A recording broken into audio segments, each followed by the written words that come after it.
If you want to pump your body and expand your mind, there's only one place to go. Mind Pump. Mind Pump with your hosts, Sal DiStefano, Adam Schaefer, and Justin Andrews. In this extra special episode of Mind Pump, look, for the first 40 minutes, we don't talk a whole lot about fitness, but we do have a lot of fun doing our introductory conversation.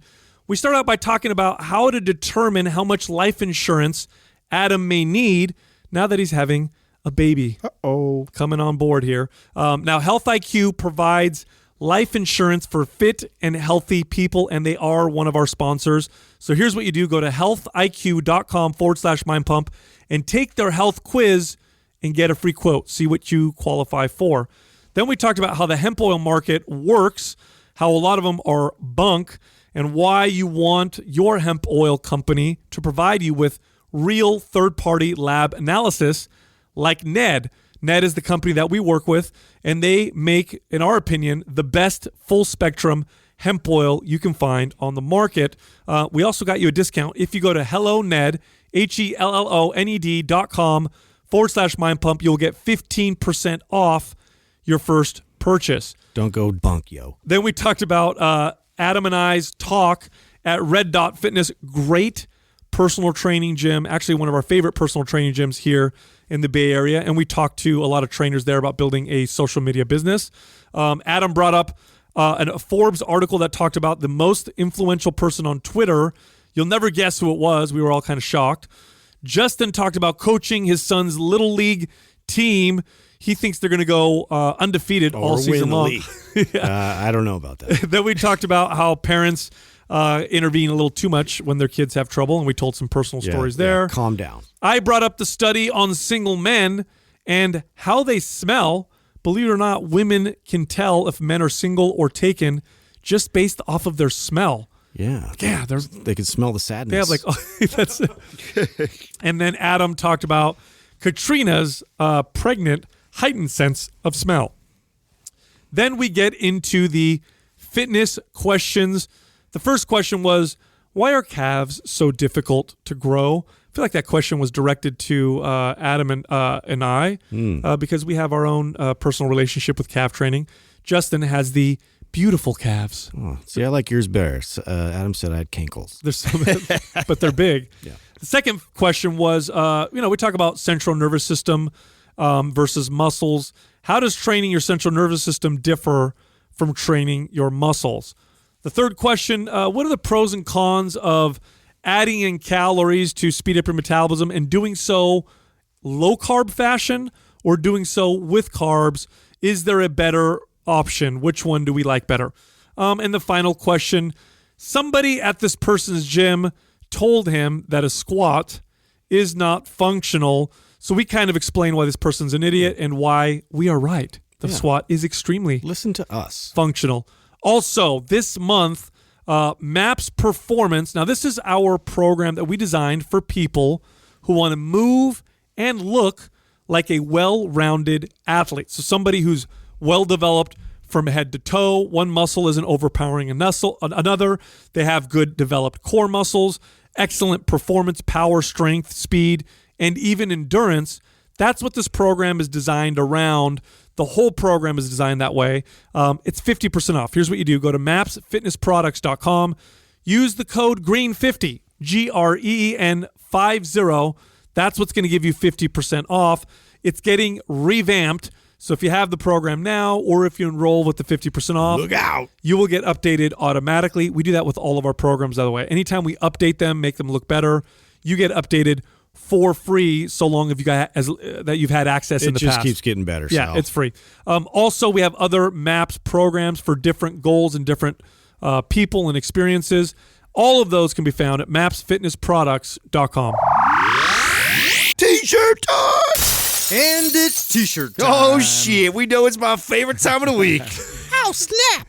All right, we had about 30 reviews this past week between iTunes and Facebook. And the winners for iTunes are Carly Mack Prime Rib Pro, Southern Farm 14, and Alaskan Alex. For Facebook, we have Abraham Maximo Chavez, Connor Jane J. Kunzler, and Michaela Marie. All of you are winners. Send a name I just read to iTunes at mindpumpmedia.com.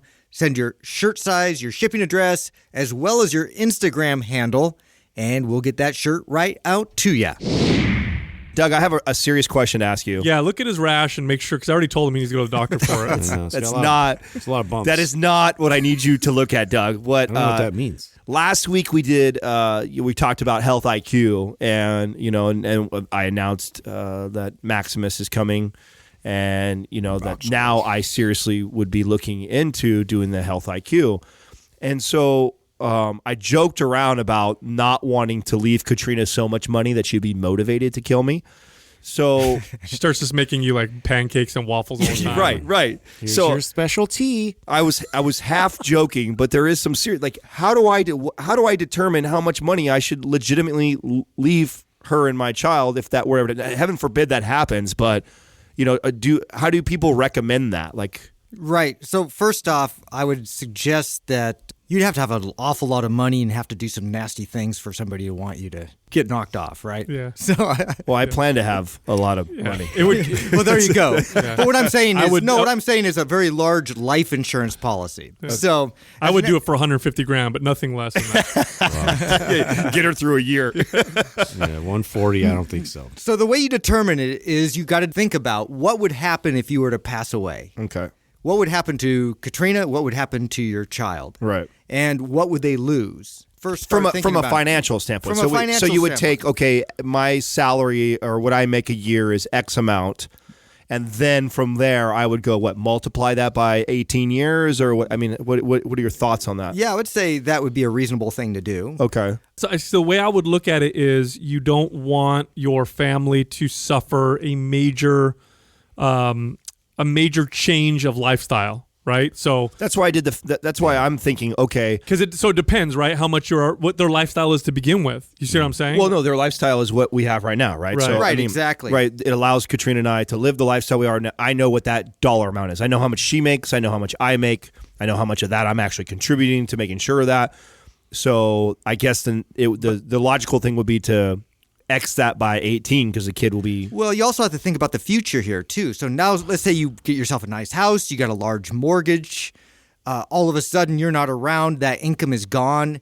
How's that mortgage going to be covered? You have to sell Right. the house. What's going to happen? But you could also consider, would this money give them the ability to pay off some debt? Would it give them the ability to invest to set themselves up? Whoa, so that they can, you're thinking the way that I want to be careful of that. Like, I'm not trying to make her come out, bro. I'm not trying to make her rich off of me dying. I'm saying, like, you're like, let's factor in so she can invest like a good $250,000 in stocks, and then she goes, whoa, dude, like that. Then she's like, well, let's see here, I could be a fucking multi-millionaire if Adam passes, right? No, I don't know about that. No, you're good. But it is interesting because I remember when I got mine with Doug years ago, I had to think about and the way I thought about it was, okay, what's the minimum to cover the emergency period? Because the reality is, like, if something happened to you, your family would be devastated, and it probably would take at least a couple years for people just to recover from that blow of devastation.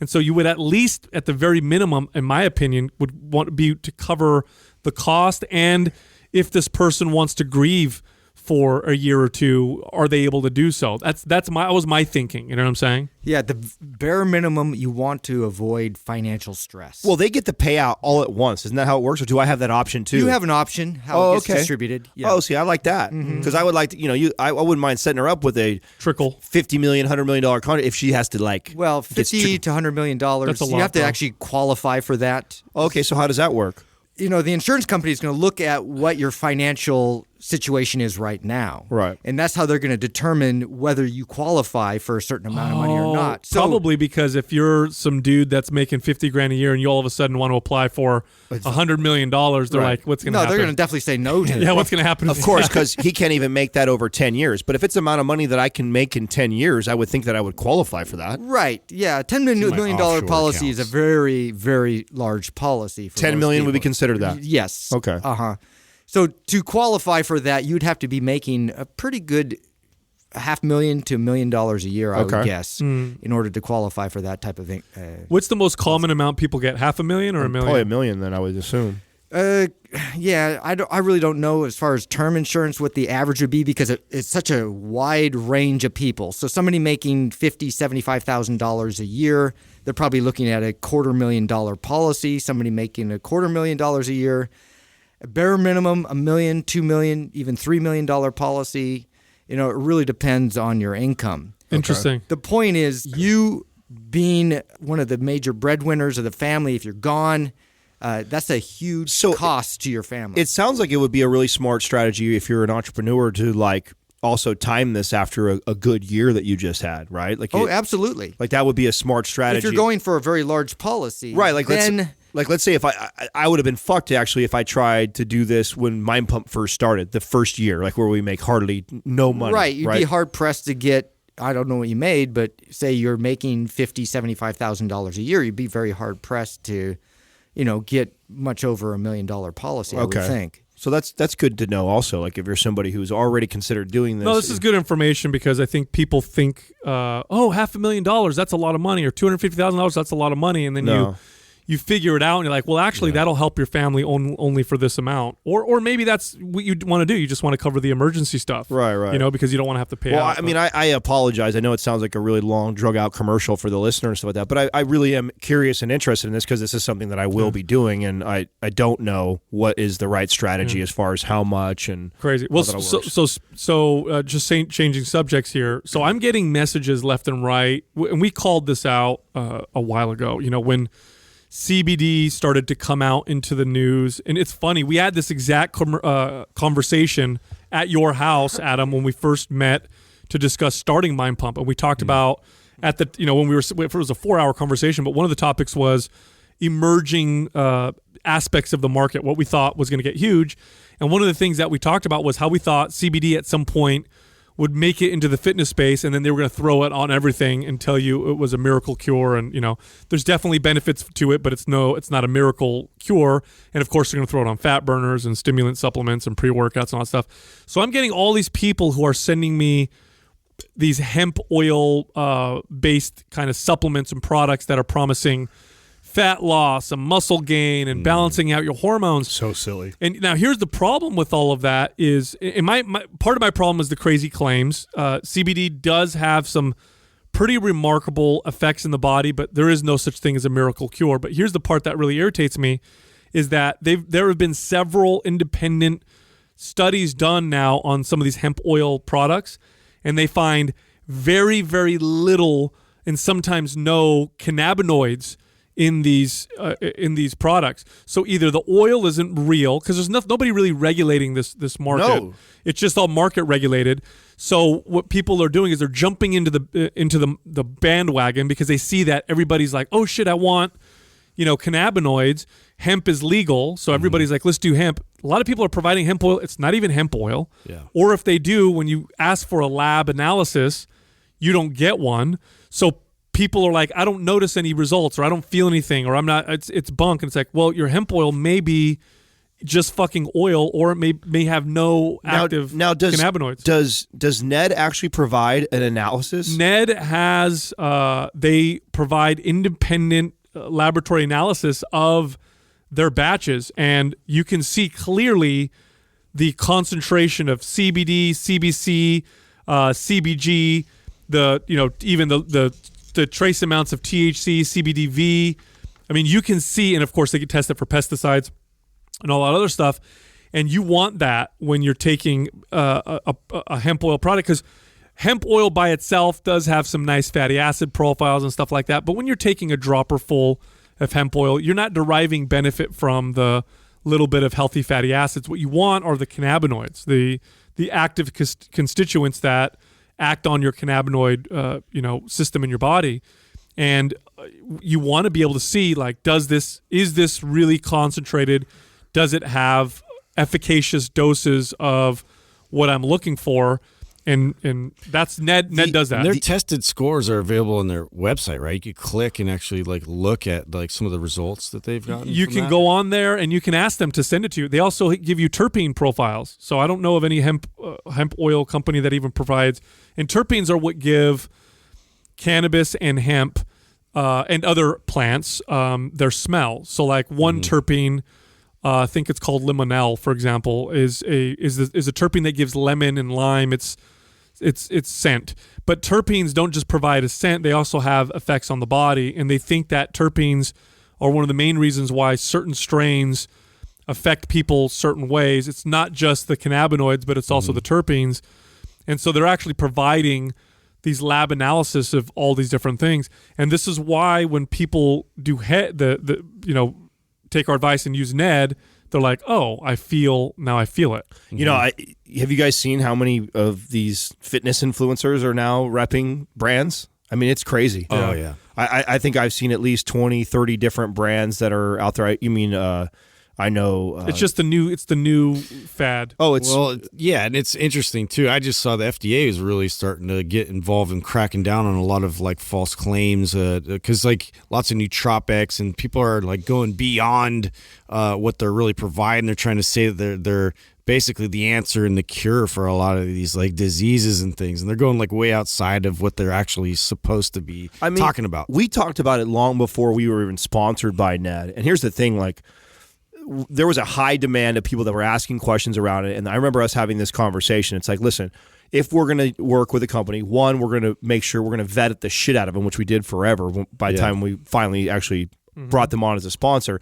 And it's like, we have it there for those that are in need of it and that want it. There you go. There's that good company. But by no means have you ever heard any of us talking about like it being like, oh, you got to have this or this is the magic sauce. Yeah, dude, it's just like, when there's so many other big rocks that you should be taking care of, like you taking some hemp oil at the end of the night, like that's not making a world of a difference. No, and a good example of that is cannabinoids, in particular cannabidiol, which is CBD, has anxiolytic properties in a lot of people. So anxiolytic are the anti-anxiety, kind of feel calm and relaxed. It's not a sedative, although it high doses, higher than you'll get with hemp oil, except maybe if you drink the bottle.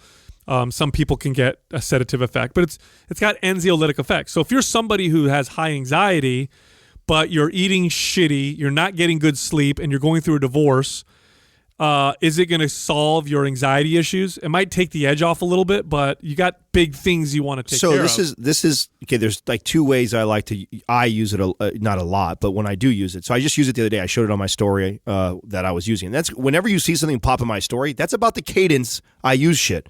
So if you don't see me fucking posting something every single day, I don't use those things every single day. But we had that talk over at Red Dot. That was fun, by the way. And I took 2 little droppers of that. Why? Because, I get hyped up a little bit before a talk like that, and I want to come in as calm and as relaxed as I can, and it does. It just kind of barely takes the edge off. I don't feel high because you don't have anything like that from it, but it definitely kind of settles me down a little bit. And I use it for me. I've always used CBD. This is not even before we worked with Ned. Right, we used to do it all the time. Used to bring it. We used to talk about how Sal would bring his little.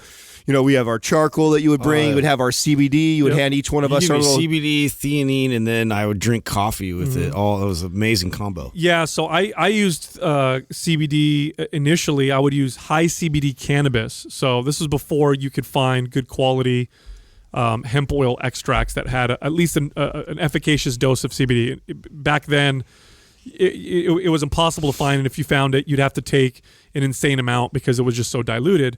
So I would go the cannabis route, and I had a medical marijuana card. This is before it became legalized in California. And I would use strains of cannabis that were very, very high in CBD and had very little to no THC. And one such strain, there were 2. There was Cannatonic and Harlequin. And every once in a while I could find it where it would be like 1 or 2% THC and 15% CBD. So it's like barely any THC, mostly CBD. And the reason why I used those back in those days was this is when I was dealing with a lot of autoimmune issues, and mine expressed themselves through my gut. So I'd get gut issues. And what I found was the regular use of cannabinoids through those means would really help with the symptoms. And I've gone into the sciences why, the cannabinoid system is it helps modulate your immune system. So if your immune system's overactive, it tends to bring it down. If it's underactive, it tends to bring it up. It's kind of like a light dimmer switch. So like if your light is too bright, the dimmer will go down a little bit. If your light is too dark, it brings it up a little bit. And that's how cannabinoids seem to work in the body. And I stayed away from THC because I wasn't trying to get high. And that's how I always used it. So, there's different ways to use these things, but by no means is it a miracle cure. The other way I use it is if I smoke like a high THC strain. Throw some on that? I'll throw some in. And that's something that you kind of gave to me, was trying to stick to the 1-to-1 ratio. Helps mitigate like sort of the paranoia and those types of effects. Yeah, it's the paranoia. And then there was one study that I read that showed that when people used THC with CBD, they reduced the short-term memory loss effects that you get from THC. By the way, you know what else does that? You want to hear something weird? They've done studies with cannabis and ibuprofen. So when people use high doses of cannabis, they get this short-term memory kind of loss. We all know that, right? Where you start to forget things because you use too much cannabis. Does that mean it's inflammation-based? It may be, but they're not quite sure. So I need to look up more studies on this because I mean, taking a worse drug to mitigate the one that you're. I don't know if that's always a good idea, but I thought that was kind of interesting, fascinating. Though. Dude, tell me about your guys' talk at Red Dot. Obviously they had you guys in there, and I saw something about like it was for online business for personal trainers, or was that the main gist of the talk? Yeah, it was rad. Yeah, no, it was. So they didn't promote it, right? So we didn't talk about it. They didn't talk about it. Scott and Cece, the owners of Red Dot, wanted to make it like a private thing that they did like an invite only. And I didn't know this. Like Scott and I had talked months ago. Originally, I was going to do the talk, and I was then planning on going to Tahoe with Katrina that weekend. I asked Sal if he could cover and do the talk. He said, yeah, I got it. And then Tahoe gets snowed in and we couldn't even go up there. And so I stayed in. I said, hey, I'll come down and do it with you if you want. And he's like, yeah, no, it'd be great. So we both went down there. And at that point, I didn't realize that he wasn't announcing it. I didn't realize that they weren't promoting it. And so I was a little concerned that there wouldn't be that many people. They had a great showing. I think there was 35. 30, 40 people. Yeah, 30 to 40 people. Oh, that's cool. And all trainers. Yeah, all either trainers, doctors, chiros, entrepreneurs. Everybody was. So that was cool. So, and when we first started the talk, I always ask, how many people have heard of Mind Pump or know about us? And there was actually a good half of the room weren't already listeners of the show or knew anything about us. So that was nice. We got a chance to introduce ourselves to some other practitioners that are in our space, in our town. And also I like Scott and Cece a lot. So I imagine most of the people they invited were Saul people. And that's what I found out afterwards when I had a chance to kind of talk to everybody. So it was really good. We basically talked about how to build your online presence, your social authority through new media, social media, YouTube, podcasts, that kind of stuff, and how that you can use that to augment or supplement your current business. So it wasn't necessarily about just building an online business, but we talked about that. It was more about like how do you use strategies? Yeah, like how do you use new media to improve your personal training business? Because number one, it's going to be a necessity soon. You're not going to be able to get away with not doing anything online. But number two, if you do it right, it can really build a lot of authority and help you build your business. And the main message is the one that we talk about on the show, which is the big place I think people make a mistake and get confused with social media and new media when trying to augment their business is that they think that the strategy is just to get 1 million followers. Right. Which get as popular as possible. Yeah, which first of all, it's extremely rare that you'll be able to do that. Very, very, very few people can get 1 million followers. But most people can get thousands, and if you do a good job, you build a lot of value with those thousands by doing a really fucking great job, and then you've got now a good, solid business, and that's really the strategy that we kind of talked about. So somebody tagged us on in the forum. What Andy Versella, just did a podcast on this topic, which I found really ironic because he built his business off of hiring or employing or creating affiliates with all these Instagram models and people that just had a lot of attention on them.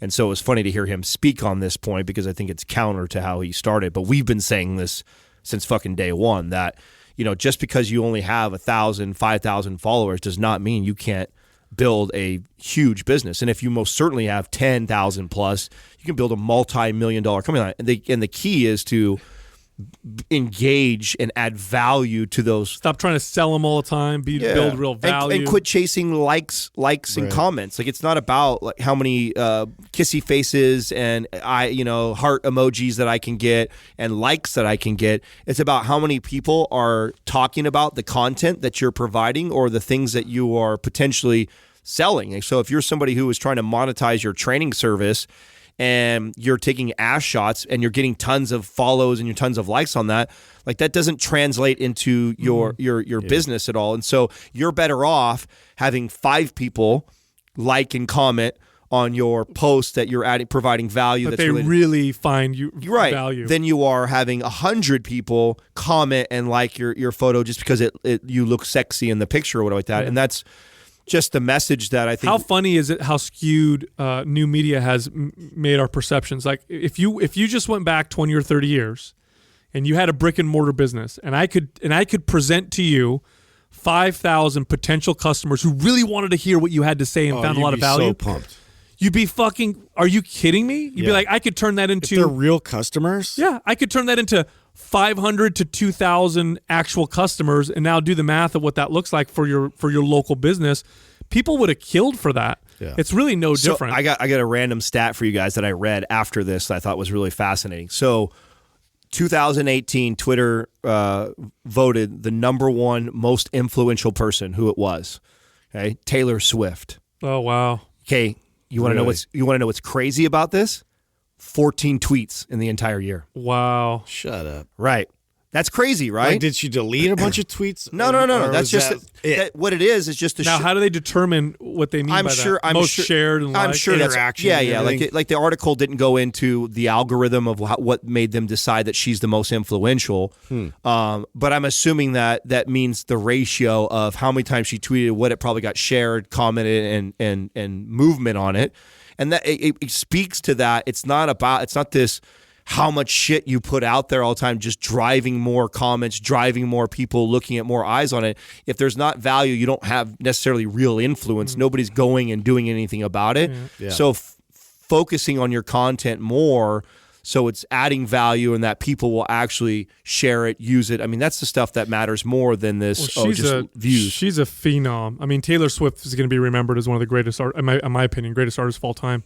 Just the music that she's written herself and performed for how long? How many hits has she had? It's very respectable that she's written it herself. For sure. How many hits has she had now? I don't know. I don't follow her. It's been an insane amount. Obviously, I want to hear Justin. You were about to bring up before we started the podcast, and I stopped you because I wanted to hear about this on the podcast. Oh yeah, you are coaching Little League now. I am. Yeah, dude, I have no time for it, but I was like, I'm always going to say that. You know, like, it's one of those things I was weighing out. I'm like, I don't have any time in excess for this, but it's finally at a point where my oldest, he's on a team now where I know the head coach. Like, he's a friend of mine from high school. Like, I've known of him. And so I was like, oh, this will be cool. At least now I can help him out. And so I'm going to be acting as like assistant coach to him. And I told him, you know, like, some weekends I may be traveling, whatever. Like, that's why I can't be a head coach. But if you can use me in any way possible, like, I'll be there. So yeah, so I've already started. Like, we've had like 3 practices so far. We don't have a real field yet. It's been like super rainy. No, this is Little League. Baseball. Baseball. So what are you in charge of? Like, putting together the warm ups and the drills and the. Yeah, so I'm kind of letting him. Well, I am 100% letting him like kind of dictate like how all the structure of it goes. I'm just leading a bunch of the drills in this different sections of it, and so we're trying to like hone in on the skill because they're at a point where it's going to get real competitive next year. So they need to like really foster and develop these skills so they can hang with the next level. Dude, and it's challenging as fuck. Does he know what a badass you are when it comes to training? No. I kind of like it. I played because that's a fucking treat, dude. Like, do the parents even know that you're the one helping with the drills and shit? No. I'm totally underplaying it. Trust me. Like, I'm just trying to like sharpen, you know, like each one of the little drills that we're doing and stuff, and like really try and like add my own flavor to it because it's kind of interesting because we also have a guy that's helping out coach who coached like girls softball for like over a decade. and like he was one of my teachers. He was like the wood shop, metal shop teacher, and like a friend of mine kind of, and like, so it's nice having him too to kind of defer, especially he's really good at like the hitting drills and stuff. So yeah, I'm geeking out on it so far. It's been pretty fun. The kids are definitely like all over the place. Like, how do you control them, dude? How do you control them? I would imagine the learning curve is very similar to the one that we had with clients of when you first start, you probably initially have all these ideas of, oh, I'm going to teach them this and I'm going to teach them that. I'm going to show them this and they need to learn this. And this is an important aspect of them scaling their abilities up. And then you get out there and you start to apply and you're like, this is a fucking disaster or a mess, or they're not like adhering to half the stuff, just like with clients. And then you start to, after you've been in this for as long as we have, you start to go like, oh, wow, if I could just get my client to walk, this many times a day, and you start to regress. Are you noticing that already? Like, yeah, where you start, of course, like you start in with all the best intentions of like, I'm going to teach them so much. It's going to be mind blowing, right? And like, I'm like demonstrating all these drills and I'm like working with them, actually moving their bodies in a certain way to try and get them to conform to that and like understand it better. And sometimes you get kids that like, like a light bulb like turns on. You're like, yeah, but like for the majority, it's like, and then they go right back to the habits of like their body just kind of goes into this weird like contorted Gumby position, and I just like pull my hair out. But I've caught myself that was like the first practice. I was like like a little bit like, oh shit, I don't know, man. I need to like sort of how do you approach this differently. How do you get them to do what you want? Okay, how old are they? So this is like 8, 9-year-olds. So they're a little bit older, but they're still young enough to where they can be a pain in the ass and not listen to you. Like, how do you get them to focus? Well, you just have to. I mean, you got to be really assertive, like from the very beginning. Like you can't let them fuck around, like because they just like they'll go play and they have friends on the team. And so my son has like 2 of his best friends on the team, so we can't have them in groups together. Like I just can't. I just figured that out. I'm like, no, because they goof around. So distracting. Yeah, so distracting. So we kind of know who gels best, like, and we start pairing them off accordingly, and then also the skills of it, and we're trying to find out who's going to be like the pitcher and like who's going to be like what position, how we're going to fill this and everything. And so it's interesting, man. Here's what I'm looking kind of fun. I'm looking forward to hearing about one thing with with you coaching Little League. And it's going to be great. I can tell you this right now, Adam. This is going to be awesome. I cannot wait to hear how you deal with the parents. When the parents are fucking yelling, telling you what to do, and why isn't my kid playing right now? What's going on? I've heard stories already that one of the kids, like grandma's, is really, really vocal, and like it has because he has an older brother, and like one of the other parents, like I just went last night, like we're trying to like build relationships, with people in the community. You might have to fight a grandma. Shut up, Granny. You sit down. But yeah, we went to see the Lego movie with a bunch of like boys, and that was madness. But I was sitting there talking to one you of the took parents. them to the movies?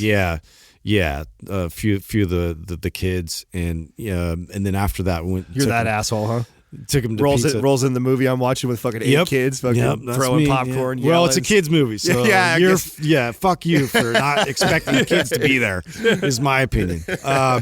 So yeah, like that's fair. Yeah, so so I was talking to one of the parents, and she's the one that told me about like the grandma that's like very vocal. So like we'll find out all the players' names. And we'll yell at them specifically out there, like, you should be grabbing that, grounder. It's coming right to you, Seth. Like pointing people out. And so I'm like, oh no. Like, I don't know. I'm going to have to like sort of figure that one out. Dude, some of these parents of kids who play sports, I want to strangle. Bro, my parents are that, dude. I've watched crazy. My stepdad used to have to watch fucking my sister's practice from his car in the parking lot. They wouldn't let him on the field. Oh my God. Yeah, because they get involved so much. Yep. And I remember my parents did this to me when I was in high school. So when I was a freshman, I lived in a small town, Mariposa, and I played on the basketball team, and I was really fucking good. I led the team in points, I led the team in assists and steals. I was one of the star players, and then I moved to a town that was bigger.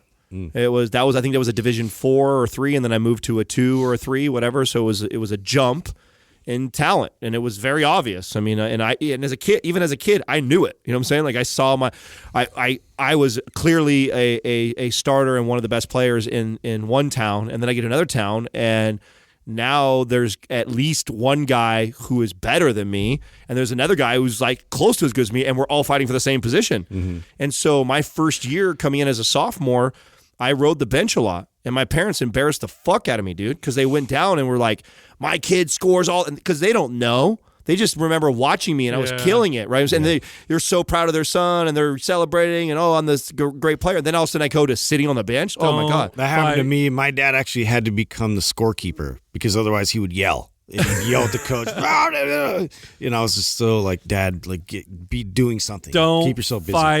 Fight your kids' battles for them unless it's absolutely necessary, because it just takes away their power. Oh, it and did. It's It was embarrassing for me. It was something that like then I never wanted them to come to a game or anything after that. I'm like, don't come. Like I don't want you guys to be there. Oh no, I don't remember what happened. My son was late to a practice one morning, and he woke up late, and I didn't remind him or anything. And I'm like, you're late. So what are you going to do? So he went to his practice with 10 minutes left, and he did a lengthy apology to his coach and to his team, and then did the thing. They have to accept certain amounts of responsibility. I remember when I was in judo, I don't know how old I was. I might have been 13 or 14. There was this visiting team from Russia, and they had kids and adults of all levels. And one of the kids was in my pool for this tournament. So it's the last match. Me and him are fighting for first place. The person who loses gets second place. So I'm going against this kid, and I get on top of him on the ground. Nobody's scored any points, and I'm putting him in a lapel choke. So I'm choking the shit out of this kid, and my mom is yelling at me to stop choking him from the crowd. Stop! I can hear my mom. I can hear my mom in the crowd. Stop choking him! He can't breathe. Stop it! You're like, Mom, this is part of the sport. And then my name, Salvatore. Stop choking him. Stop it! You're hurting him. Stop choking him. And I'm like, fucking like, what do I do? Like, I don't know. And I'm like, so perplexed right now. And I mean, there was inside of me. I'm looking at this kid like, and I'm like, fucking tap out, dude, because I'm gonna put you to sleep. Oh, dude, it was so funny. What do you think as parents? There's an age where you do intervene and when you don't? Because then I also remember when I was a fourth grader. Okay. And I got jumped by 2 8th graders, and oh shit, that's if I see my kid do that, I'm jumping in. Right, so that's different. And so I'm in the office and everything like that. My stepdad comes down to pick me up from school, and he asked me if I knew where these kids live. And like I said, yeah, I know where they walk, how they walk home from school. And he straight got in the car and fucking we're going after him. Yeah. And fucking whoa, and here are these 2 kids that had jumped me. That were 8th graders, and I was fourth. Yeah, 4th grade is what I was, and they were 7th or 8th. I can't remember. And they're walking, and he's like, looks like he's gonna run him over. Whoa, and just locks the fucking e-brake up. Right behind him, gets out. So the kids like turn around, right, and comes stomping over and gets right in both their faces and scares the living shit out of these 2 kids. He doesn't touch them or do anything like that, but basically threaten these kids that That's appropriate, right? And they're 8th graders beating up on two of them beating up on a 4th grader. Yeah. They're lucky they didn't get their asses beat. Right. You know what I mean? So that's what I mean. Like, so as a parent, what I didn't resent my dad for that. Like that felt, now I felt safer, at school. Like, okay, these fuckers aren't going to fuck with me now because my stepdad's going to come down and probably beat them to a living pulp. So, what my dad did with my brother. So my brother he was a tough little fucker. He's always been a tough kid. Good kid though, like never get pissed off. But because he was this happy-go-lucky kid, kids will fuck with him. So our neighbors, 2 of our neighbors who were kids they were both 1 and 2 years older than him. They both jumped my brother, and this was when my brother he was probably 10 or 11. So what grade is that? And they, what is that? 5th grade, maybe? Okay, maybe so it's around my age. No, fourth grade, 5th grade, 4th grade, yeah. So this is what happened to me, right? Yeah. So he gets jumped by these kids who are a little older than him, and there's 2 of them, and he comes back, and like his hair's all tussled up and everything, and I'm like, what happened? And he's like, I don't want to say the kids' names because they still live there, but so-and-so and so-and-so both fought me, but I did pretty good or whatever. So my dad says, they both fought you at the same time? My brother's like, yeah. And he goes, let's go outside. So my dad walked over there. He called the 2 kids over. They walked over, and they were expecting to get scolded. And he goes, did you guys all fight with each other?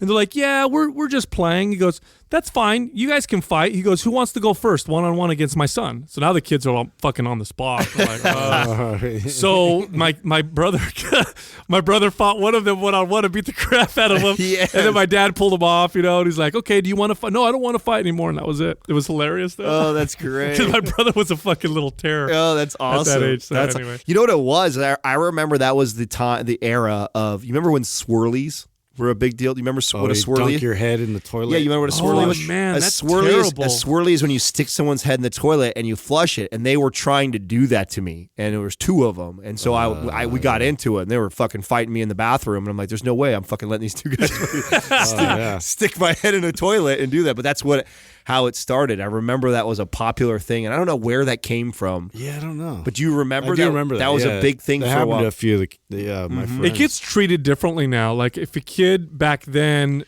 did a swirly on a kid or gave a kid a wedgie, you get like a citation probably. Oh yeah, nothing happened to these kids. No. Yeah. Today, could you imagine if kids put another kid's head in the toilet? They would probably get charges pressed against them. Bullying is still happening though. Yeah. Like I've been enlightened on this from a lot of the other parents and like some of their stories, and like usually it's around one of the older kids that's like jealous because of somebody's relationship with a girl. And so then they're like peacocking, and then they punch, this kid, like, stay away from this girl. Boom, punches him in the face. Like, that still happens. Oh, really? Yeah, I didn't think that was still happening. That's before guys realize that if they work together, they're going to be more right. successful. Yeah, exactly. It's like one guy's trying to get like all the attention from the girls. That's still. I happening. remember that. I remember that change in thought process. Do you remember that? It's successful on that level though. Yeah, when you're hanging out with your buddies and you're like 14, 15. That doesn't last long. No, and then you get older and you're everybody turns on you. yeah, hey, if we act cool, more girls will like us than if we try to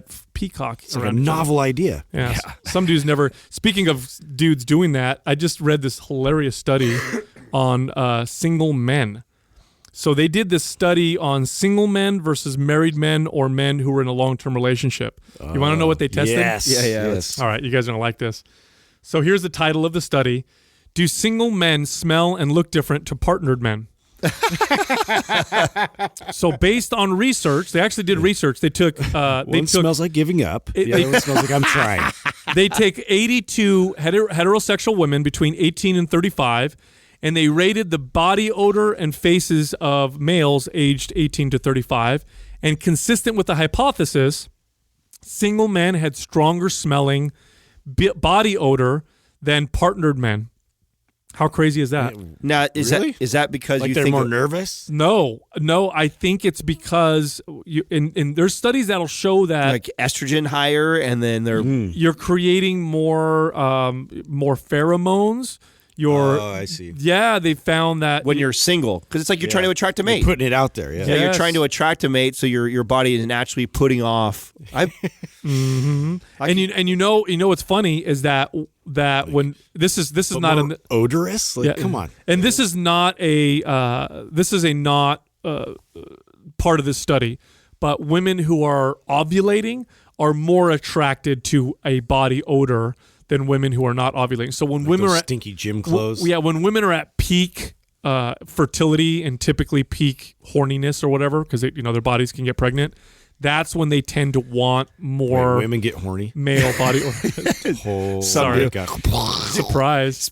Some of them even masturbate, Justin. Yeah, speaking of odors, so Katrina has like spidey senses now. Oh yeah, dude. It's hilarious. That's what happens. So I've always, and I don't know if this has something to do with allergies or whatever, that are just being extra sensitive, right?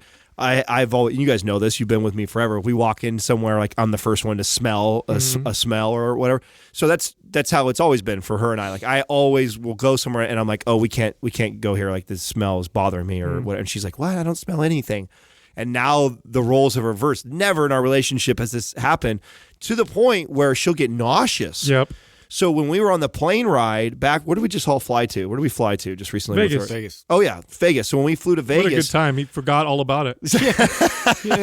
Probably fly a lot. You know what I'm saying? So we're flying back from Vegas, and she had to bury her face into my shirt for like half the plane ride, because the guy next to her, his odor was making her nauseous and sick, and I couldn't even smell him. And I'm super sensitive, and she's like, and I didn't know why she was doing it. She's all leaning into me for the longest time, and I'm like, "What? Are you okay?" And she's just like, "Oh, the smell." Dude, I find that stuff so fascinating because your biology, there's a huge influence from your biology. I mean, women naturally, if you were to take a group of 100 women and compare them to a group of 100 men, naturally women have a keener sense of smell, taste, Hearing for sure. I don't know about hearing, but later on when I swear my wife's hearing just like it's on another level. Absolutely, because you're cub, dude. You're worried about weird she can sounds. hear like the most like a pin drop. Well, so I don't know about that one, but the ones that I know about are smell, taste, and sight. So women can't see better, but they can discern color better. Oh, interesting. Women for foraging. Yeah, like, so when purposes. so when they take like a spectrum of colors, women can identify subtle changes in the tone of a color, and a lot of men can't. In fact, there's way more men that are colorblind than women, and it's obviously because women carry a baby, and so they need to be able to discern. When what they were kind of hunter gatherers, nutrients like you're getting. Yeah. Or is this good or is this bad? And so their sense of smell when they're pregnant goes through the roof because it's a better safe than sorry strategy, right? It's extremely obvious for us in our relationship because even though that may be true for most parts, there's always exceptions to the rule. Sure. I happen to be the exception to the rule in this relationship or any relationship I've been in. I've always had a higher sense of smell than anybody I've ever known until now, which is really fascinating for me to have her. I mean, last night we were watching TV, same thing again. She's like, oh my God. She's like, she gets up, she walks over into the kitchen, which is the room over from our living room, and she has to unplug the air freshener. Because she's like, it's making me sick. I want to throw up. I'm like, the air freshener? It makes the house smell better. Like, really? And it's all the way in the other room? I'm like, chemicals. Wrong. Yeah. It's the chemicals. Yeah. I remember when I was married, my wife at the time couldn't go into the garage. And I would walk in there and I'm like, I smell nothing. I don't smell anything, but she couldn't even go into the garage without getting nauseous. And eventually I found what it was, and it was fucking two potato chips in the corner that were kind of bad or whatever, but she could smell it from the house. It's like she became a superhero. Yeah. It's weird. No, it's like crazy right now. It's every day it's something different smell-wise that bothers her. And I'm like, I've never heard these conversations. It's always me. It's always like, I don't like the smell. And I'm like, not saying fart outside, dude. She's got super spidey senses right now. Is she craving anything different besides the oranges, or is that the same? Yeah, no, she's on this gummy bear kick right now. Even though she won't admit it. She won't admit it. She's eaten more gummy bears in the last like fucking 4 weeks than she has in the 8 years we were together. So I think you could say it's a new weird craving. So she's definitely craving the fruity taste of whatever. You might want to make her like she's frozen fruit. So she's doing the smoothie box on a very consistent basis right now. So that was like my suggestion to her because of that. But I have her talking now, so it's been awesome. And I don't know if Dr. Gabrielle Lyon is listening to us on a regular basis now or not, but a shout out to her she's like totally taking Katrina in and has been cool. They've been texting back and forth, and they're in communication on a regular basis now. Yeah, they have about like a similar date, right? They're a week or two. Yeah, with a week or two different in their pregnancy, and so she's been an incredible resource. And it's how it is like. It's so much easier for somebody else to tell her. Of course. Like, who the fuck am I? You know what I'm saying? Like, so I've been she's going through it. Because I've been telling her since the beginning, like, I think she's under eating right now. And I think some of that is natural because she's not training as consistent as she was before this first trimester. She also had some morning sickness. So I mean, like, so the first trimester, just like what Dr. Lyon was saying, she said the first trimester has been really tough for her too, as far as getting into the gym and wanting to train because she doesn't feel good or whatever. And so Katrina's been the same way. Well, what happens when her and I don't train, we both are similar in this way, is we undereat. And like, I am always this way too. When I get inconsistent with my training, it's a lack of getting nutrient-dense foods that my body needs, and it's over-consuming the foods that I don't need. Mm-hmm. Like that's typically what happens. And so I think Katrina is trying to figure that all out right now, and I have her tracking this week actually to dive into that with her and get a little more specific with what I think she can add to her diet. This Quaz brought to you by Organifi. For those days you fall short on getting your organic veggies or whole food nutrition, Organifi fills the gap with laboratory-tested certified organic superfoods to help give your health and performance the added edge. Try Organifi totally risk-free for 60 days by going to Organifi.com. That's ORGANIFI.com and use the coupon code MINDPUMP for 20% off at checkout. First question is from Rolando Chavez 2.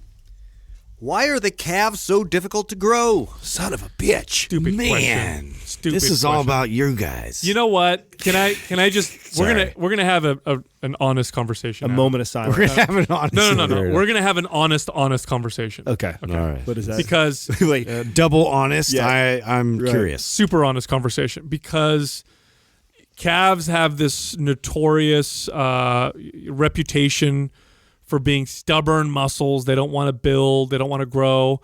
Part of that reason, there is a genetic, definitely a genetic effect. Part of it is the shape. So if you have really short calves, no matter how big you get them, they're not going to look that impressive. They won't look as impressive as a calf that's longer.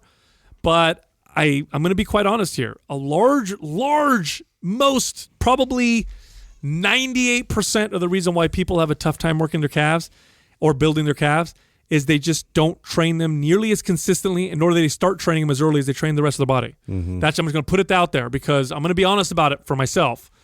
I didn't hit my calves for a long time when I was a kid. It was never in my workout. I hit my legs, but I never really hit my calves. And it wasn't until when we started podcasting that I'm like, that's it, I'm going to make my calves grow. And guess what? I added an inch on my calves during that whole time when you and I, Adam, were going for it. So I don't think there's something inherently with the calves that makes them so difficult to. I just think a lot of people don't fucking train them. I think you're 100% right, and then I think there's other factors.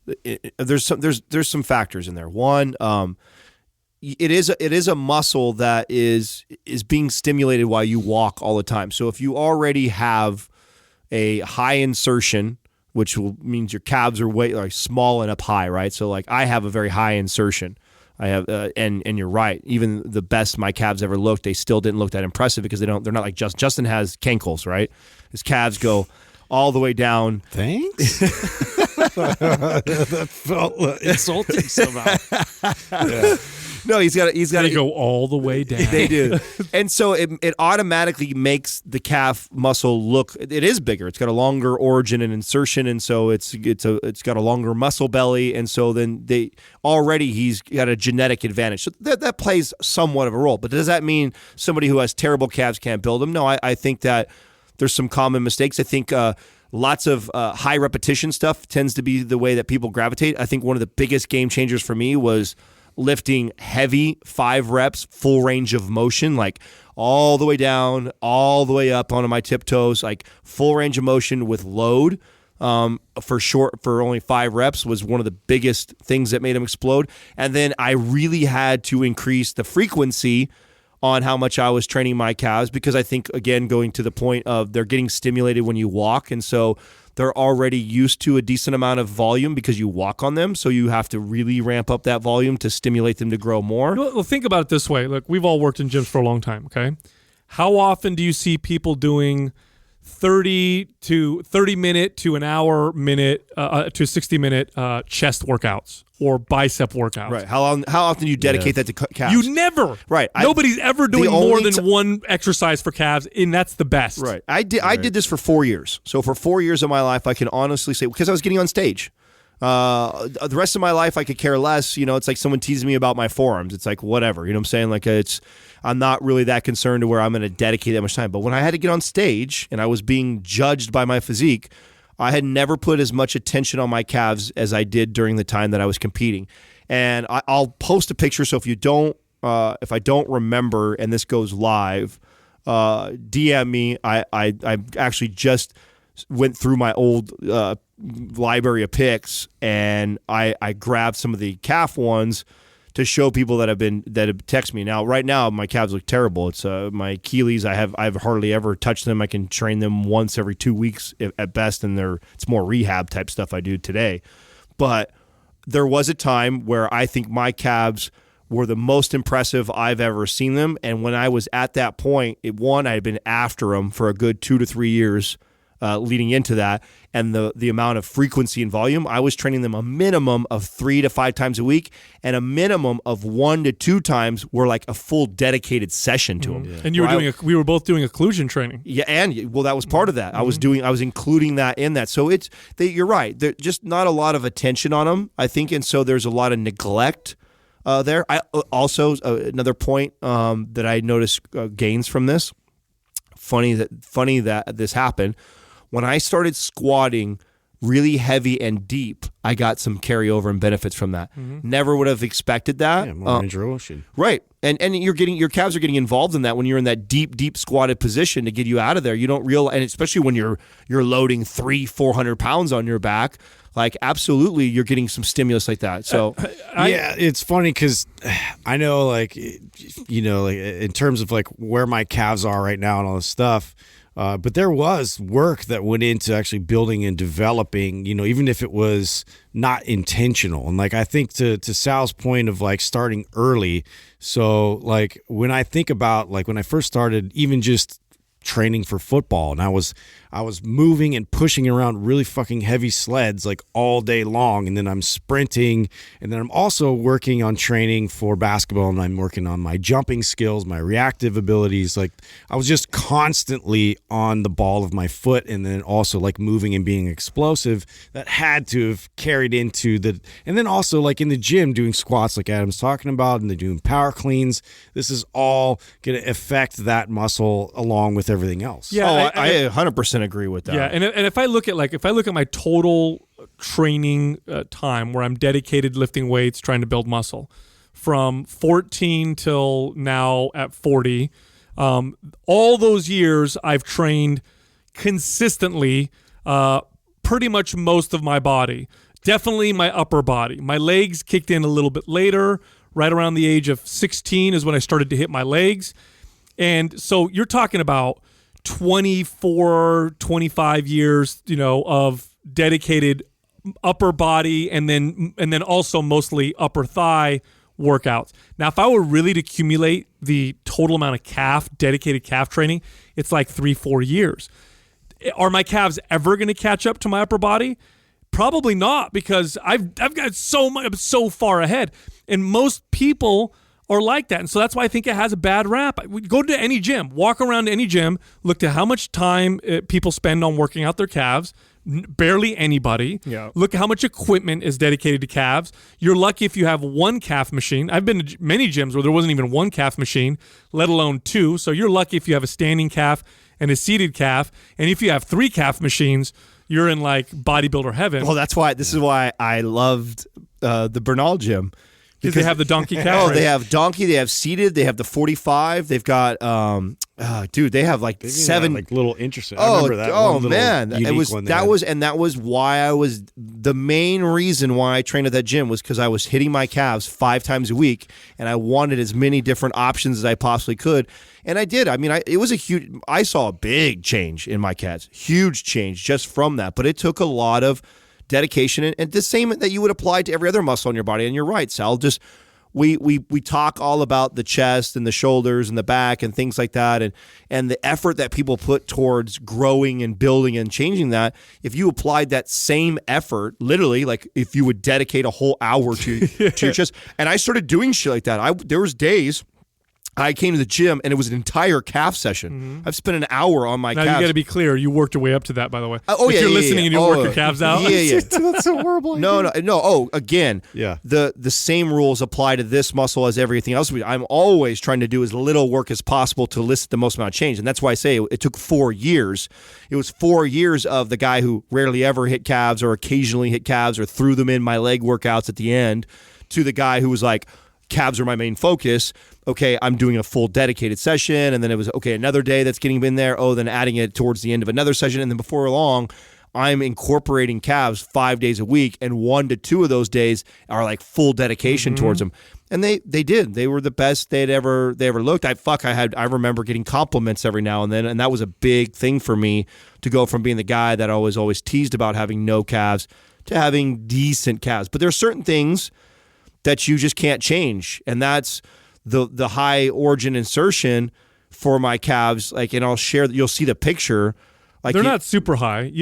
I would say your insertion is medium in compared to the rest of your body. It's bro. high. If you have a foot, okay, between your ankle and your calf, you have a very high an origin insertion. Okay, so here, think of. I'm being totally objective. Okay, Yeah. if you were to compare your calf insertion and origin to the average person, I would say it's medium. Now the difference is every other muscle you have on your body has a very long insertion. Right. You have real long biceps, real long triceps. Right. Your pecs, your lats, everything else is long. Yes. So in comparison, it looks like it's really There you go. short. That's Yeah. fair. That's Yeah. right. Okay, you're right. For me, I'm not comparing myself to every other person. I'm comparing my body. Yeah, and you just have long muscle bellies all over, which Right. really benefits you, on stage, for especially upper body. Right, but Yeah. not so much on my calves. So Right. But I right. mean, you again, like they are. I think they are very much so built. And I think, like to your point again, Sal, if I was doing that since I was a kid, if I was actually looking at it like the way I went after my chest, If calves were biceps,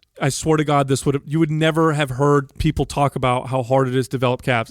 If girls were super attracted to muscular dudes, to calves, if guys thought that, I guarantee you would not be hearing about that they're stubborn body part. Everybody be training.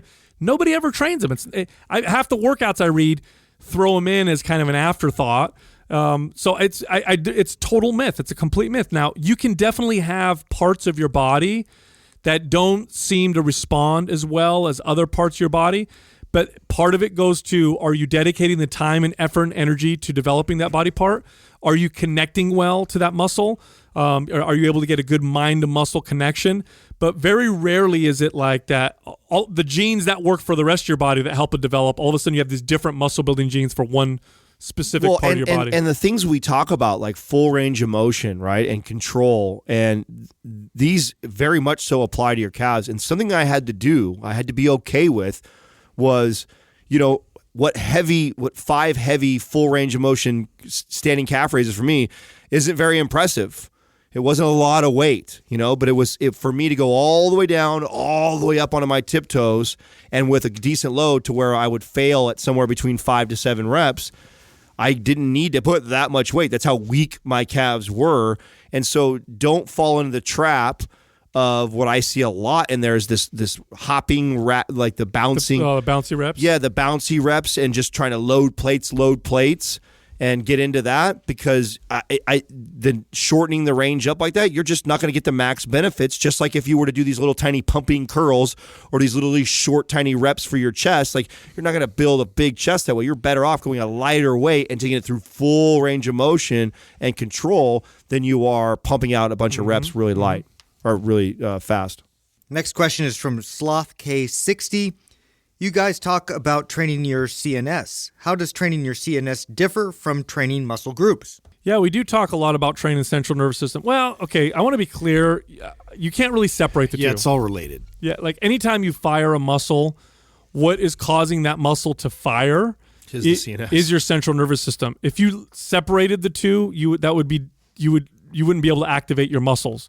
Somebody else would have to activate them for you. So in other words, they both feed into each other. Yeah, they both work. So anytime you're training one, you're training the other. I think the thing that we should probably talk about is how to mind each one of those things and how. Here's a good example. Like when I train at a super, super high intensity, there's a certain amount of damage that happens to the muscle itself, but then there's also a certain amount of damage, if you will, for lack of a better term, that happens in the central nervous system, and they both can recover at different paces because muscles are affected more often than not by direct damage. So like I work out my bicep really hard, and most of the damage that happens to the muscles of my body are going to happen to that bicep that I'm working. But all stresses affect your central nervous system. It's like you have a bucket that is all stress. And it doesn't matter if it's stress from an argument you got into with your spouse, stress from lack of sleep, stress from poor diet, stress from super, super hard workouts. It all goes in the same all bucket. that is feedback. Yeah, it all goes in the same bucket. And even though your muscles are not getting that much damage because your workout's easy, if your CNS is at its limit because, again, you're not sleeping well, you just lost your job, maybe you're fighting an infection, whatever, you have to mind that. You can't just hammer your muscles without considering the fact that your CNS won't be able to handle it. Well, there's also exercises that contribute more to building your CNS than others also, right? This is why I really like your speaker and amplifier analogy. I think that's such a great way to paint the picture for people to simplify something that is extremely complicated. So complicated that we still don't know everything about the CNS. So I think that's important to tell people, like, the science on the central nervous system is still unclear. We're not for sure about some things, but there's some things that we've pieced together and we do know. And one of the things is there is a difference between a bicep curl and a barbell back squat as far as what's happening with the CNS. There's so much more demand on your CNS and it's kind of obvious, right? You're firing a ton of different muscles, so it's like a bunch of speakers are turned on, right? Versus so you need a stronger amp. Exactly. You need to crank up your amplitude for certain types of exercises that are like compound. So it has more of a systemic effect for these exercises. They need more power. They need more juice. Exactly. And so you need to be able to tap into that, which is really what we're talking about when we say central nervous system versus, I mean, at the same time too, like you can work, the muscles, and we can work more in a hypertrophy type of style training, but that's going to put you don't require quite as much of an amplitude for those. No, and okay, so here's a good example of really trying to train my CNS. So when I'm trying to train my CNS, what I'm trying to do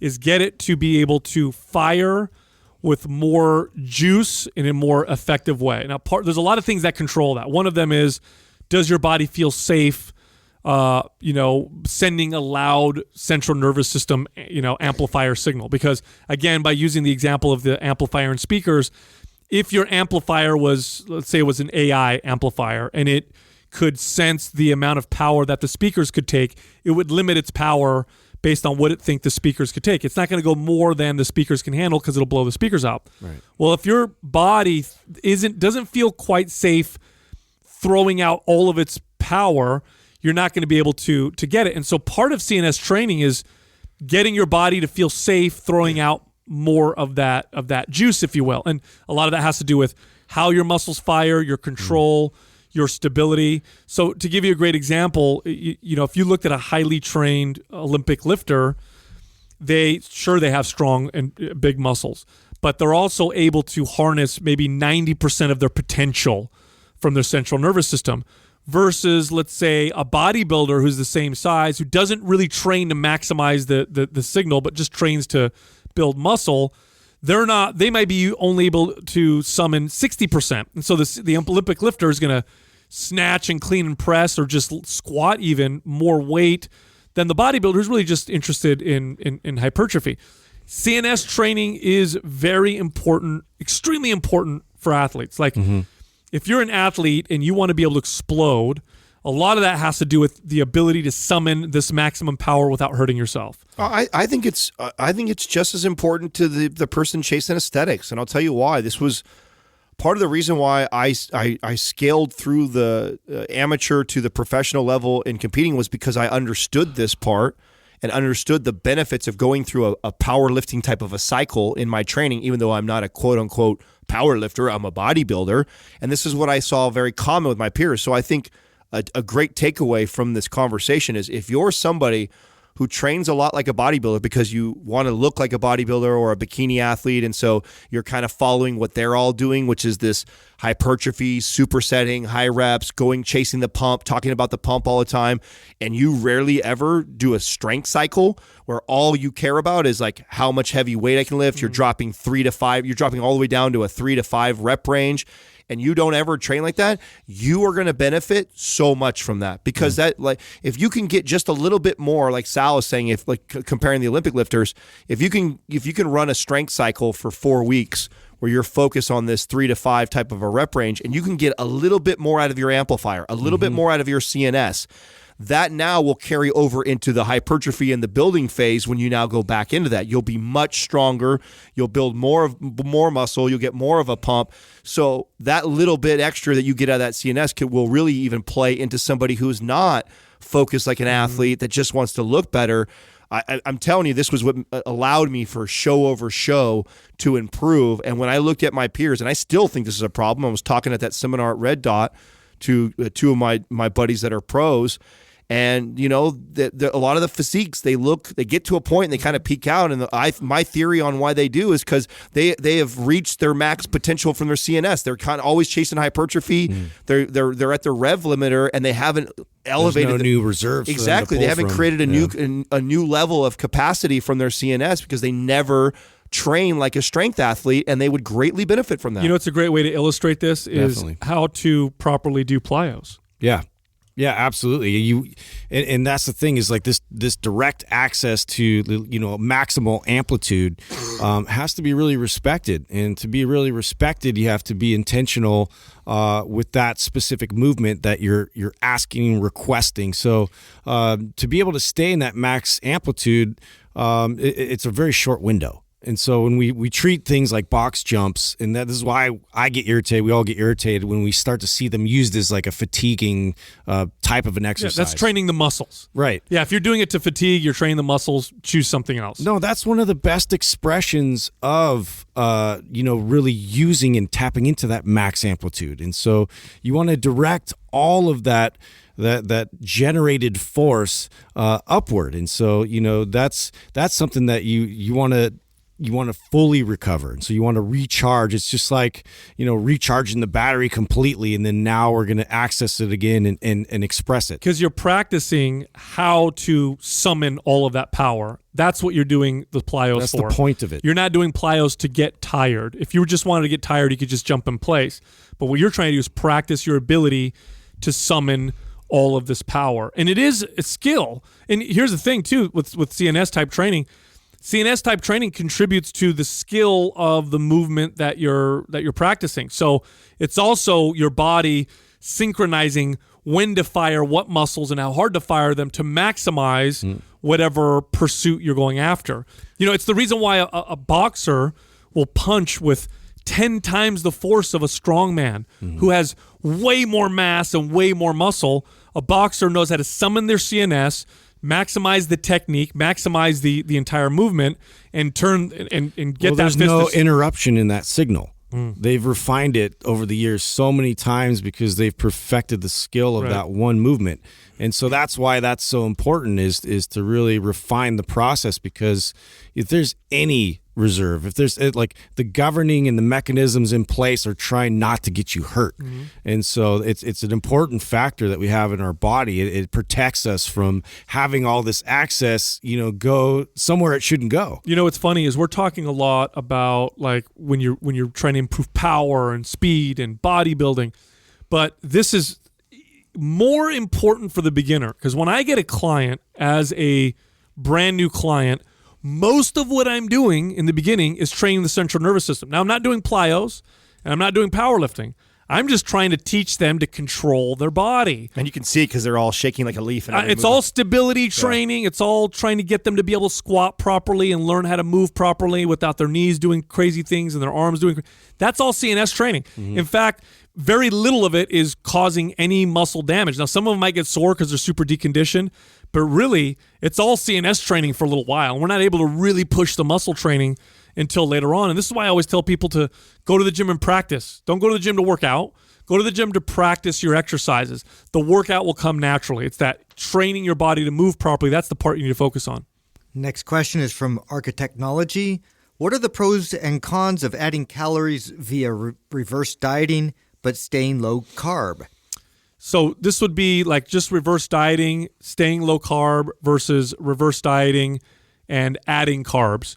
So just a quick description of what a reverse diet is. This is when you, rather than cutting your calories down, you slowly add them up with a good strength training routine. And the effort is to speed up your metabolism. So the goal is to get someone from, say, 1,500 calories up to 1,800 calories with minimal or no fat gains because you're trying to speed up their metabolism. So that's kind of what a reverse diet is. And some people like to try to, they think, minimize the fat gain by staying low carb the whole time. And other people will throw carbs in. So I used to do this, but not for that reason. So I like to, when I come out of a show, and I've learned this from doing it multiple ways, is why I like to stay low carb. And the major benefits that I saw from it was when you when you're reverse dieting and you're coming out of a major calorie surplus, your body... Or deficit, you mean? Or deficit, that's what I mean. Your body is like starving for nutrients because you've been depriving it as it is. And then you decide to give it. And when you give it carbohydrates, it kicks up. That blood sugar spikes. Your appetite goes up. Through the roof. And then I want more. I want more. And it's hard for me to discipline myself to shut it off. Okay, I'm only going to allow myself to have 120 grams. Real quick, 120 turns into 400. And so why I've liked to actually do like a higher fat, higher protein reverse diet and slowly introduce carbohydrates is to control the hunger and the appetite spiking. Not because, what I think everybody presents it on Instagram or presents it on like gimmicks to get you to click and buy some shit. It's presenting it as it's the best way to optimize or limit the fat gain that you'll do. Like try to take a little bit of science to support some new gimmick way of doing things. Now here. The real pros of it is that you're probably not going to be craving as much. Therefore, that's what's going to really do the biggest benefit. It's not making a huge difference as far as calories. If you're eating a surplus of calories, whether it's all fat and protein, it can get stored as fat just as easily. Yeah. The pro to throwing carbs in my opinion, we talked about the con, but here would be the pro of throwing some carbs in if you could stay disciplined. That post-show muscle building signal can be insane. The most muscle I've ever felt like I've ever put on in the fastest period of time was after I had dieted down and got real shredded for the original MAPS Anabolic photo shoot. Got my body fat down to single digits. After that, I started eating more calories and I was still working out, and it was like I was on anabolic steroids. I was just building muscle. 100% agree that, and that's a great way to look at it. If you're somebody who is trying to build and you want to, after this show that you did or this cut that you did to come down, and you want to put on some size, and you want to have my workouts were amazing too. Oh. So some of the best workouts I've ever had in my life was post-show refeeding 800 grams of carbs and then going and working out. You're just using all of it. Oh, God. It's like your body's a sponge. Yeah, exactly. And the pump was insane. The lift, I didn't want to, it was so hard to leave the gym. I didn't want to stop. It was just so amazing, that feeling. So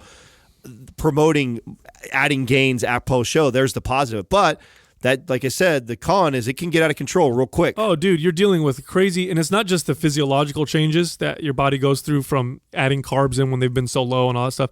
Psychologically, when you're dieting for something, and I mean real hard, actually anybody who's ever dieted can relate, but especially when you diet down to a shredded level, it's a struggle. At a certain point, I remember, I think it was when I got below 8 or 7% body fat, like I was very cognizant that my body was fighting for me to eat, and I would have dreams about food. I started to obsess about food.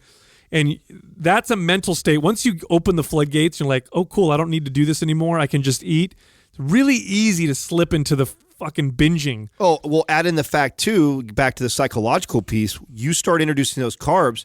And let me tell you, the first few, probably 1,000, depending on how big you are, all look like they look like they all go to good. Oh, you look leaner at first. Oh, yeah. It fills out all your muscle bellies. All of a sudden, your muscle bellies are more pronounced, so you look like you have more muscle separation. Your energy's great. Your lifts are great. So it's really easy for you to justify keeping the train going when you don't realize, like, okay, you're completely filled up already. Now it's time to cut it off or slow down.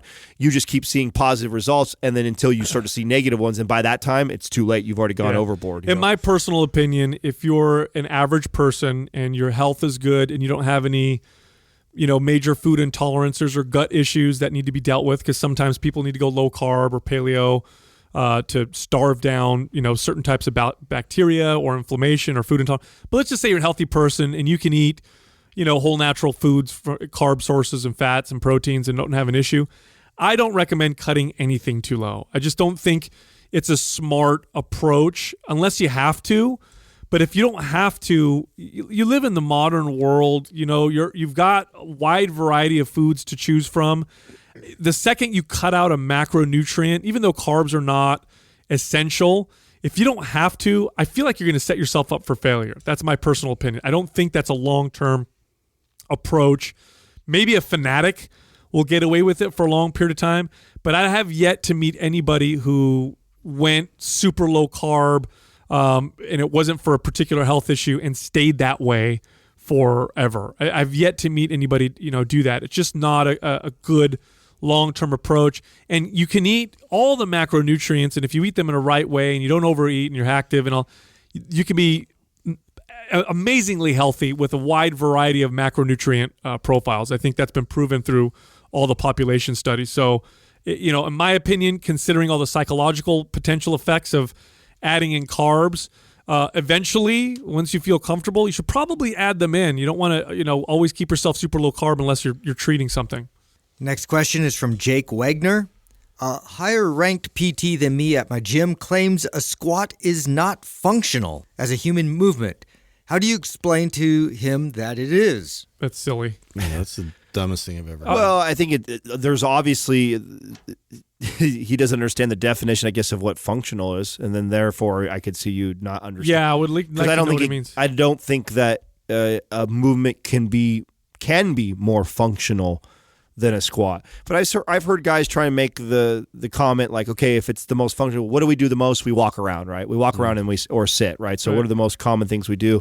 So we should just hip hinge and bend over the whole time? Well, no. So walking would be more like, so they would argue that a lunge is more functional than a squat. And this is like a split. Lunge is a squat. Right, it is, exactly. This is, like I said, a splitting hair type of argument that some trainers will try just to have an argument that a squat's not the most functional. I think a lunge or a Bulgarian split squat would be, and it's like they're all squats. One has one leg in the front, one leg in the back. Right. But And their base of their argument is that it reflects what walking looks like more than what a squat is, because you don't. So here are I'm going to go from a hunter-gatherer, most of the time that humans have been on Earth. That's where I'm going to use, that's the criteria that I'm going to use for functional. Okay, so here's what's functional. Here's what our bodies evolved to do, okay? Throw with accuracy, so that would be a functional movement. Can you throw something with some type of accuracy? Is that super applicable to modern life? Probably not unless you play a sport where you throw something. If you were able to throw something with good accuracy, would that mean you probably have healthy shoulders? Yes, so that's kind of a good thing. Walking, obviously. Running for long distance. This was very functional for most of human civilization. Our bodies evolved to be able to do this for a long period of time. Is that necessary in modern life? Not really. Would it benefit you a little bit? Probably would benefit if you could do it, but again, in modern life, not really. Squatting. Women, this is how women had babies. This is how people pooped. And this is how people sat to relax, but also to stay, to be able to move. Mm-hmm. Now, if people don't believe me, go to any modern hunter-gatherer society and go to some third world societies and see how people wait for the bus or sit when they're not working or whatever. They sit in a comfortable squat position, and it takes pressure off the lower back. Now, for most people listening, the average modern Westerner, you think, how can you relax in a squat? Well, yeah, we lost that ability a long time ago. Well, there was some interesting thoughts that when we went to the Human Garage like a long time ago, and they had this theory about like how much pressure internally that we don't account for, like that we based off eating and based off of like atmospheric pressures, whatever. But one of the best ways to actually like lower that internal pressure is to squat. And like there was nothing that had more substantial benefit than a squat just for that purpose. And is that because of the outward forces of you trying to resist that while you're in a squat, because you're tightening up your core and all those internal muscles to support that? Because we're getting, when you think about it, I know you kind of rolled your eyes a little bit when you said atmospheric pressure, but we're being stuck on this earth. No, it's a real thing. We're spinning through the universe right now, and gravity is pushing down on all of us to stay on this. So we're getting pressure all the time. Well, so working the muscles that resist that would be like all your internal muscles that support like your core and your spine, right? So therefore, when you're squatting, that's probably getting activated at its greatest in comparison to almost anything else. Well, maybe I don't know much about that, so I don't necessarily want to comment on that. Yeah, no, I know, and I was just putting that out there as a theory that they had explained to us, and I thought that was an interesting take on the squat itself. I know it being functional from just a movement perspective and what that's done to then also like reinforce any other movement you're going to talk to me about. Like it translates to everything. Well, look, okay, I mentioned some of the functional human movements, how humans evolved, but what are the costs of losing these functional movements? So what's the cost of losing the ability to throw with super accuracy at high speeds? It's not a huge loss, right? What's the cost of losing the ability to run for long distances, with a healthy gait? Not a huge amount of loss in modern life. There was a lot of loss from not being able to walk barefoot and strengthen our feet, but we correct that with shoes and all kinds of crazy shit. But what is the loss of not being able to squat? That's huge. What are some of the most common problems in modern societies from a pain standpoint? Low back, hips, knee, and then if we go down the chain, ankle stuff. Those are super, super common. People tend... Now, in my opinion, when you take somebody from not being able to squat with good control and good stability, and you teach them to be able to squat, and it takes time to be able to squat with good control and good stability, their back pain goes away, their hip pain goes away, their knee pain goes away. Isn't there a statistic for if you if your hips degrade into where you can't get up and down anymore, like your life expectancy goes way down? Absolutely. Yeah. That's a test that they do now where they'll ask somebody to stand up without using anything to help, and that will... And if you're not doing squats, let's be honest, like how are you going to prevent that otherwise? Dude, Adam, you're a great example. You always had low back pain. Yeah, no, it's gone. Completely. And it's because I was waiting to speak on this, but I mean, to Jordan Shallow's point the other day when we had him here, remember when he said there's no such thing as a bad shoulder? It's a multifaceted joint that you have all these surrounding muscles that are responsible for keeping that joint healthy so it can take itself through full range of motion. And what happens is we neglect a lot of those muscles, and then that adds stress to that area, which is where bursitis ends up happening for a lot of people, and the body says, okay, this hurts, and then it sends fluid in there, and then we have all these fucking problems. This is super common with the hips and with the shoulders, and one of the things that I had bursitis in my hips, I had low back issues all the time, all of it completely gone. And all of it is attributed to the work I had to put in to get to the point to where I could squat ass to grass. And now that I can squat ass to grass, I no longer have to put all the work in that I had to do to get there. Now I just have to do squatting ass to grass. That's it. And it keeps all of those areas healthy. It's the most amazing. I've been talking, I just did the pose. You guys saw the overhead squat that I just did. Like, I could not. I've never been able to do that in my life. I've never been able to do that. What a difference. And I know people are like, I got people jabbing me up. It wasn't about the weight. I know it's not an impressive weight that I had. It's the move. Like, I've never been able to sit in chucks, okay? No heel rise, ass to grass with a barbell over my head. That was a huge feat for me, and it's taken a ton of work on my ankle mobility, my hip mobility, and then the latest one, my thoracic mobility.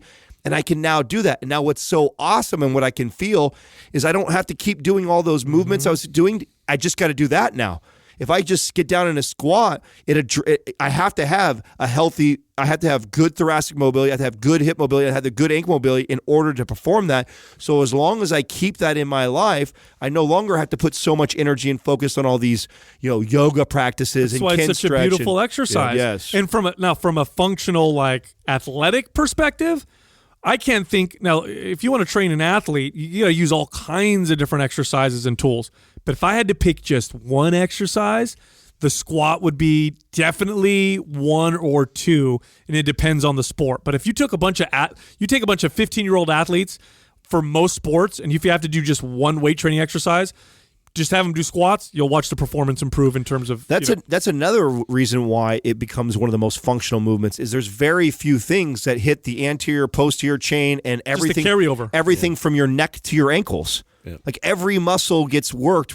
Sure, you're not getting a ton of work on the chest, and you're not getting a ton of work on the biceps or tricep, but they're getting work. Everything strength around the knees. Yes, strength around all the joints. Everything is getting incorporated. So to Sal's point, it's one of the few exercises that you could say, man, if you only squatted, you could actually live a pretty fucking healthy life and actually have decent amount of probably muscle in your body forever just by doing that. So tell that guy's an idiot. Yeah, that doesn't get more functional than that. Have him listen to this episode, Jake.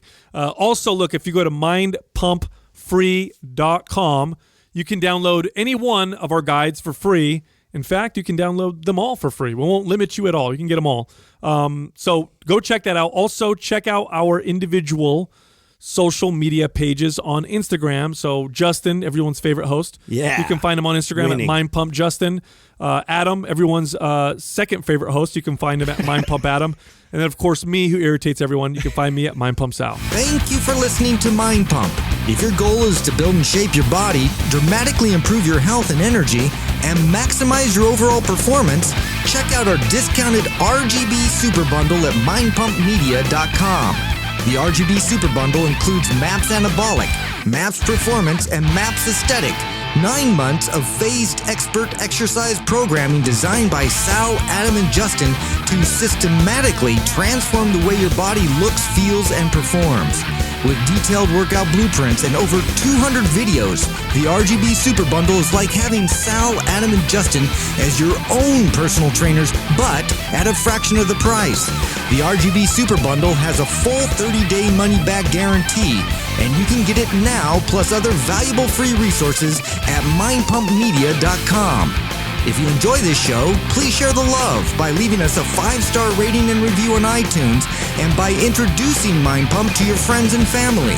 We thank you for your support, and until next time, this is Mind Pump.